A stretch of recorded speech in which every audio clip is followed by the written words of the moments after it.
جو کھڑے اور بیٹھے اور لیٹے ہر حال میں اللہ کو یاد کرتے اور آسمان اور زمین کی پیدائش میں غور کرتے اور کہتے ہیں کہ اے پروردگار تو نے اس کائنات کو بے فائدہ نہیں پیدا کیا، تو پاک ہے، تو قیامت کے دن ہمیں دوزخ کے عذاب سے بچائیو۔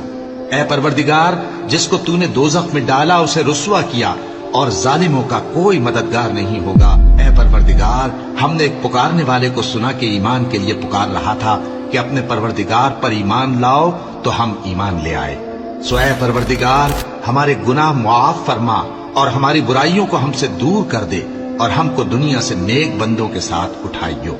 اے پروردگار تو نے جن جن چیزوں کے ہم سے اپنے پیغمبروں کے واسطے سے وعدے کیے ہیں وہ ہمیں عطا فرما اور قیامت کے دن ہمیں رسوا نہ کیجیو۔ کچھ شک نہیں کہ تو خلاف وعدہ نہیں کرے گا۔ تو ان کے پروردگار نے ان کی دعا قبول کر لی اور فرمایا کہ میں کسی عمل کرنے والے کے عمل کو مرد ہو یا عورت ضائع نہیں کرتا۔